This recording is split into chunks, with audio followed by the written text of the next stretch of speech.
Hi everyone, welcome back to my channel. I hope you're all good. This is the second video in my Christmas series, and I actually had this idea just as I was falling asleep, and I thought the coffee serving tray, absolutely have to try this one. This is the beautiful mold from Molds and Shapes, and this is their coffee serving tray. So the details for this will be down in the description box alongside your 10% discount code. It is perfect for what I want to do. Have you any guesses at all what I'm going to create with this? Now, firstly, I have got my tray on 2 pieces of paper. I need to be able to shimmy and shake it. And as you can see, if it's on the silicone, I won't be able to shimmy and shake it. So if you are using Jesmonite in these molds, then I fully recommend putting it on a surface that enables you to move it around. Now at this point, I had no idea how much to make because I still haven't measured it, but I did weigh out around about 150 liquid for the Jesmonite AC100, and of course then multiplied it by 2.5 to get my powder. Now the color I was going for was a red, like a proper Christmas, like Santa red, and I am using the Buonite pigment for that, the red pigment from Buonite. I do have the homeware design pigments, but I didn't really find a Christmas red.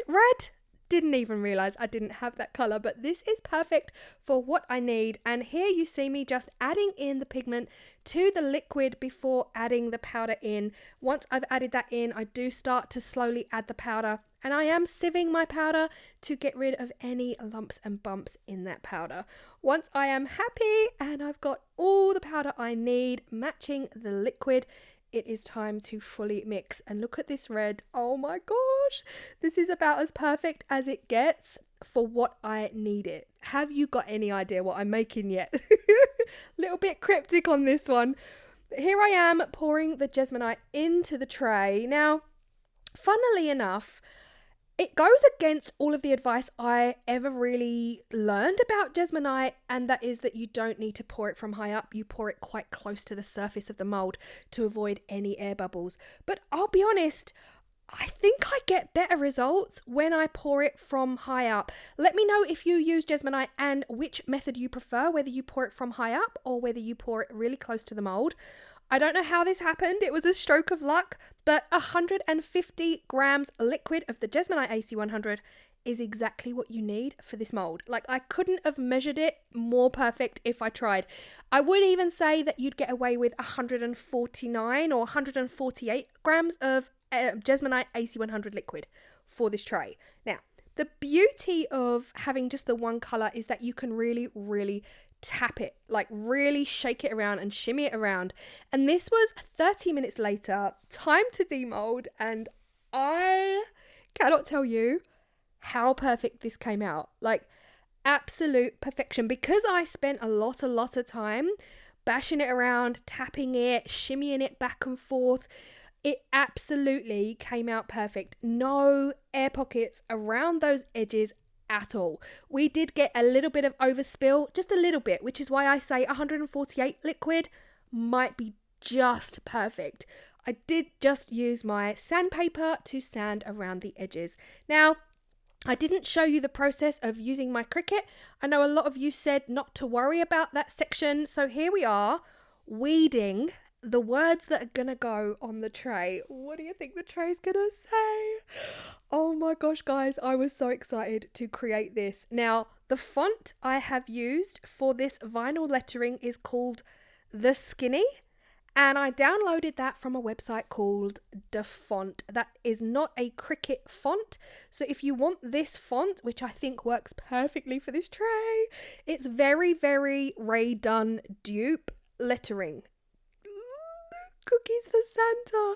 I'm hoping you can actually read it on screen because it is white on white, but we have got milk for Santa and cookies for Santa. I just thought this tray would work absolutely perfectly for it. Now, I am going to use this transfer tape. This was just recently sent to me from Teckwrap.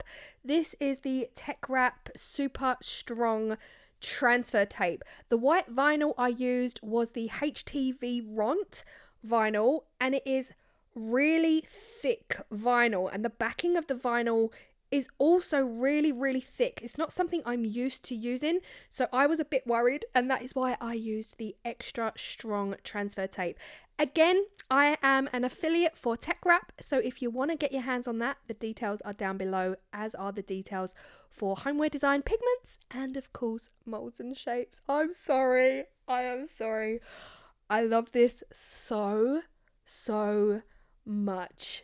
Cookies for Santa on the right hand side of the tray, and milk for Santa on the left hand side of the tray. I just think it's utterly adorable. Here I am just laying it down on the tray, and I'm using some professional tools like my finger, and also another professional tool, which I'm sure we all have, is the sleeve of our jumper. Like, the reason I'm not using my Cricut scraper tool is because this is Jesmonite and I don't really want to scratch the surface. This is 24 hours later, by the way, fully and utterly cured. Cold, fully cured. You do not want to try and add vinyl to Jesmonite unless it is fully and utterly dried out, because the vinyl simply will not stick. So I did forget to mention that once I demolded, I put it on my cake rack for 24 hours, and this is 24 hours later. Here I am peeling it back. I was a bit nervous because this tape is super strong, and I really did have to pull it quite hard to get it off, but oh my gosh, did it come out perfectly. I have to say, as far as Jesmonite goes, this is probably one of the most perfect finishes I have ever gotten on a Jesmonite piece. Not a single air pocket around any of these 90-degree edges. It could not have come out more perfect. And again, that is because I spent a long time bashing it about, basically. It is now time to seal these up. Now you can use your waxes or your Jesmonite acrylic sealer, or you can use your Elechem sealers. There's lots of sealers out there on the market. I'm going to take a Tesco sponge, cut it in half, and use one half to rub the sealer in, and then the dry half to rub it off again. So like a wax on, wax off. If you are using Jesmonite AC100 acrylic sealer, the first coat must be diluted with water by 20%. So 20% water, 80% Jesmonite sealer. That's the first coat. Once that is dry, which literally takes seconds, you can go in with your second coat, and that is just the neat sealer, fully neat, no added water.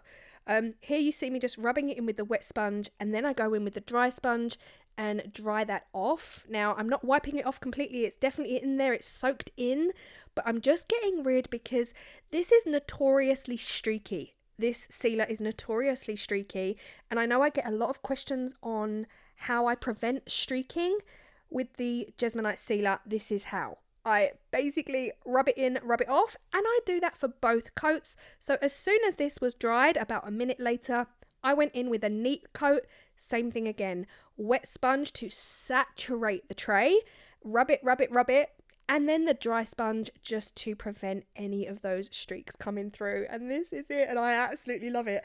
This kind of thing makes me super giddy. It looks like the sort of thing you would definitely find like in TK Maxx or HomeSense, especially with that font being the dupe of the Ray Dunn. Obviously, it's just perfect. I hope you've really enjoyed this one.